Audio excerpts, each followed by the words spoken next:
Hello student, स्वागत है आप सभी का हमारे आज के इस वीडियो में। इस वीडियो में हमारे पास है क्लास 12th के स्टूडेंट्स के भौतिक विज्ञान का अर्धवार्षिक का पेपर, जिसका कोड है NM01। 70 नंबर का ये प्रश्न पत्र है। समय टोटल 3 घंटे का है। हमने केमिस्ट्री का पेपर देख लिया था, इस वीडियो में हम भौतिक विज्ञान का देख रहे हैं और आपको बाकी सभी विषयों के प्रश्न पत्र मिल जाएंगे। बस आप चैनल को सब्सक्राइब करके बेल आइकन को ऑल पर सेट कर लीजिए ताकि आपको नोटिफिकेशन सबसे पहले मिल जाए। तो बिना टाइम वेस्ट के हम चलिए वीडियो को स्टार्ट करते हैं और सभी प्रश्नों को देखते हैं। इस प्रश्न पत्र का PDF आपको नीचे डिस्क्रिप्शन में इसका लिंक मिल जाएगा, आप देख सकते हैं। चलिए प्रश्न देखते हैं। पहले का है क दूरी r पर स्थित दो बिंदु आवेश +q तथा -q के बीच बल F है। यदि एक आवेश स्थिर हो और दूसरा उसके चारों ओर r त्रिज्या के एक वृत्त में चक्कर काटे तो कार्य होगा। आपके ऑप्शंस दिए हैं F into R, F into 2πr, F/2πr और 0। इसका आंसर आपको देना है। तो इसका जो सही आंसर है वो है ऑप्शन नंबर डी, 0। 0 आपका सही उत्तर है। ख प्रश्न देखते हैं। ख प्रश्न है R1 व R2 त्रिज्याओं के दो चालकों के पृष्ठों पर आवेशों के पृष्ठ घनत्व बराबर है। पृष्ठों पर वैद्युत क्षेत्र की तीव्रताओं का अनुपात है। ऑप्शंस दिए हैं R1 square ratio R2 square, R2 square ratio R1 square, R1 ratio R2 और 1:1। तो इसका जो सही आंसर है इसका भी है ऑप्शन नंबर डी, 1:1। ग प्रश्न है पहले का ही, निम्नलिखित में से कौन वैद्युत विभव मात्रक नहीं है? वोल्ट, जूल प्रति किलोग्राम, जूल प्रति कूलॉम, न्यूटन प्रति कूलॉम, न्यूटन मीटर प्रति कूलॉम। इसका आपको उत्तर बताना है। तो इसका उत्तर है न्यूटन मीटर प्रति कूलॉम। अभी तक सभी उत्तर आपके डी ही सही हैं। नेक्स्ट क्वेश्चन है घ, एक धातु के गोले की धारिता इतनी दी है, इसकी त्रिज्या लगभग होगी। आपको इसकी त्रिज्या बतानी है। ऑप्शंस हैं आपके 9 किलोमीटर, 10 मीटर, 1.11 मीटर, 1.11 सेंटीमीटर। तो इसका जो सही उत्तर है वो है 9 किलोमीटर। आगे बढ़ते हैं अगले प्रश्न की तरफ। अगला प्रश्न है विशिष्ट चालकता का मात्रक है ओम मीटर, ओम प्रति मीटर, ओम की घात -1, मीटर की घात -1 या फिर मीटर प्रति ओम। तो इसका जो सही आंसर है वो है ऑप्शन नंबर सी, ओम की घात -1 और मीटर की घात -1। आप हमें इंस्टाग्राम पे भी फॉलो कर सकते हैं, ये हमारा यूजर नेम है, नीचे लिंक भी है, आप फॉलो कर सकते हैं। नेक्स्ट क्वेश्चन की तरफ बढ़ते हैं। एक सेल का वैद्युत वाहक बल E वोल्ट है। जब इसे लघुपथित कर देते हैं तो इसका टर्मिनल वोल्टेज होगा E volt, E/2 volt, E/3 volt या फिर 0। इसका जो सही आंसर है वो है ऑप्शन नंबर डी, 0। 0 इसका सही उत्तर है।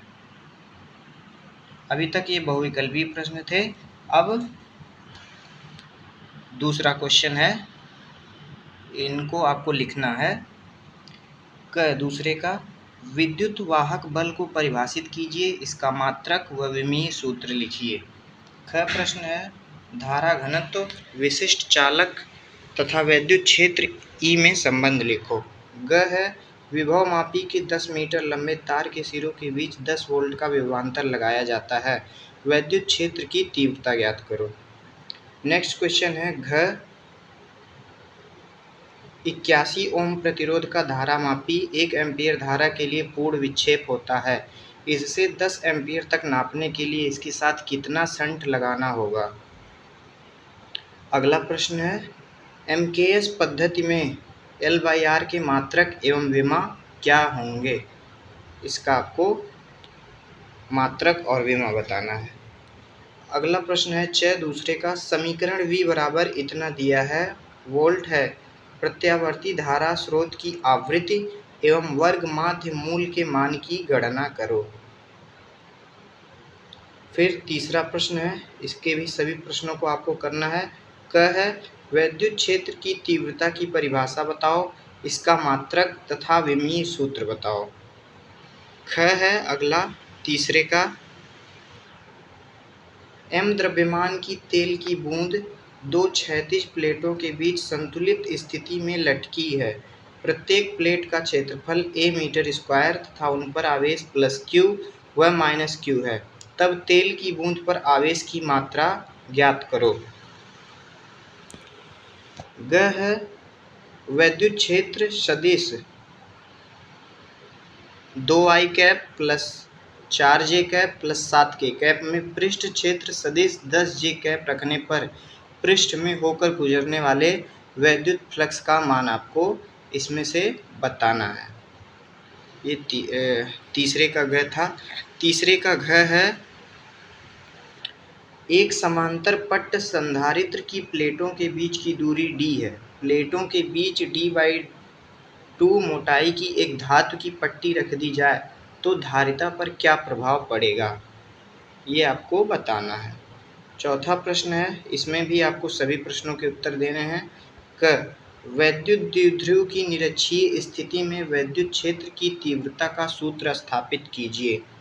ख है चौथे का, ओम का नियम क्या है? मुक्त इलेक्ट्रॉनों के अनुगमन वेग के सिद्धांत द्वारा ओम के नियम का निगमन कीजिए। ग है चौथे का ही, बायो-सेवर्ट के नियम का उपयोग करके एक लंबे ऋजुरेखीय धारावाही चालक के कारण किसी बिंदु पर चुंबकीय क्षेत्र का व्यंजक ज्ञात करो। घ है 500 न्यूटन प्रतिकूलाम के वैद्युत क्षेत्र में 10⁻⁻⁴ सेंटीमीटर त्रिज्या की पानी की एक बूंद स्वतंत्र रूप में लटकी है। पानी की बूंद पर आवेश की आपको गणना करनी है। नेक्स्ट क्वेश्चन है चौथे का और लास्ट है चौथे का, स्वप्रेरण गुणांक की परिभाषा लिखिए तथा मात्रक बताइए। चौथा प्रश्न यहाँ पर समाप्त होता है। पांचवा प्रश्न, इसमें भी सभी प्रश्नों के उत्तर आपको अनिवार्य रूप से देने हैं। क है पांचवे का, विभवमापी का सिद्धांत परिपथ चित्र खींचकर समझाएं, इसकी सुग्राह्यता किस प्रकार बढ़ाई जा सकती है। ख है, फैराडे के विद्युत चुम्बकीय प्रेरण के नियम क्या हैं? लॉरेंज बल के पदों में विद्युत चुम्बकीय प्रेरण के फैराडे के नियम को समझाइए। ग, एक इलेक्ट्रॉन धारा में इलेक्ट्रॉन का वेग 2×10⁻⁷ मीटर प्रति सेकंड है। यह इतना के वैद्युत क्षेत्र की लंबवत दिशा में 10 सेंटीमीटर चलने में 3.4 मिलीमीटर विक्षेपित हो जाता है। इलेक्ट्रॉन का आपको विशिष्ट आवेश बताना है। घ है पांचवे का, धारावाही लंबी परिनालिका के स्वप्रेरकत्व का सूत्र स्थापित कीजिए। नेक्स्ट क्वेश्चन है पांचवे का, ये सिद्ध कीजिए कि निरक्षीय स्थिति में किसी बिंदु पर वैद्युत द्विध्रुव द्वारा वैद्युत विभव शून्य होता है। पांचवा भी समाप्त हुआ। अगला है छठवां प्रश्न, इसमें से आपको कोई एक खंड करना है, या तो आप क करिए या फिर ख। तो प्रश्न देखते हैं। समांतर प्लेट संधारित्र की धारिता के लिए व्यंजक का निगमन कीजिए, इसकी धारिता को कैसे बढ़ाया जा सकता है। ख है, एक कुंडली 220 वोल्ट 50 हर्ट्ज वाले प्रत्यावर्ती धारा स्रोत से 20 एम्पीयर धारा तथा 220 वाट शक्ति लेती है। कुंडली की प्रतिरोध तथा प्रेरकत्व ज्ञात कीजिए। इसमें से आपको कोई एक करना है, या तो क या तो ख। अगला है सातवां प्रश्न, इसमें से भी आपको कोई एक करना है। स्थिर विद्युत के गॉस नियम को लिखिए तथा इसकी सहायता से कूलॉम नियम का निगमन कीजिए। अगला है, वैद्युत चुंबकीय प्रेरण क्या होता है? वैद्युत चुंबकीय प्रेरण के आधार पर अन्योन्य प्रेरण की परिघटना समझाइए। अन्योन्य प्रेरण का एक उदाहरण भी दीजिए। आठवां प्रश्न है, कोई एक खंड कीजिए। इसमें से भी कोई एक ही प्रश्न आपको करना है। दूरदर्शी की विभेदन क्षमता का सूत्र लिखिए तथा प्रयुक्त प्रतीकों के अर्थ बताइए। इसको कैसे बढ़ाया जा सकता है। ख है, ट्रांसफार्मर की रचना तथा कार्यविधि का वर्णन कीजिए। इसमें पटलित लौह क्रोड का क्या महत्व है? ये बहुत ही इम्पोर्टेंट क्वेश्चन है, ये हर एग्ज़ाम में आपसे पूछा जाता है, तो आप इसको बोर्ड एग्ज़ाम की दृष्टि से भी बहुत ही इम्पोर्टेंट मान सकते हैं। प्रोजेक्ट जो बनता है, प्रोजेक्ट फाइल, उसमें भी ये बहुत ही अहम भूमिका निभाता है, तो इसको आप लोग ज़रूर से ज़रूर तैयार कर लीजिए। अगला प्रश्न है 9वां और लास्ट प्रश्न, इसमें से भी आपको कोई एक ही करना है। प्रश्न है विद्युत परिपथ के लिए किरचॉफ के दोनों नियमों को समझाइए। और ख है आंशिक रूप से परावैद्युत द्वारा भरे समांतर प्लेट्स धारित्र की धारिता के लिए सूत्र स्थापित कीजिए। तो ये था भौतिक विज्ञान कक्षा 12 का प्रश्न पत्र। उम्मीद है कि ये वीडियो आपके लिए हेल्पफुल साबित हो। अदर सब्जेक्ट्स के क्वेश्चन पेपर्स के लिए आप हमें इंस्टाग्राम पर फॉलो कर सकते हैं और इस यूट्यूब चैनल को भी आप सब्सक्राइब करके रखें ताकि आपको सबसे पहले वीडियो मिल जाए। मिलते हैं आपसे नेक्स्ट वीडियो में। Thanks for watching.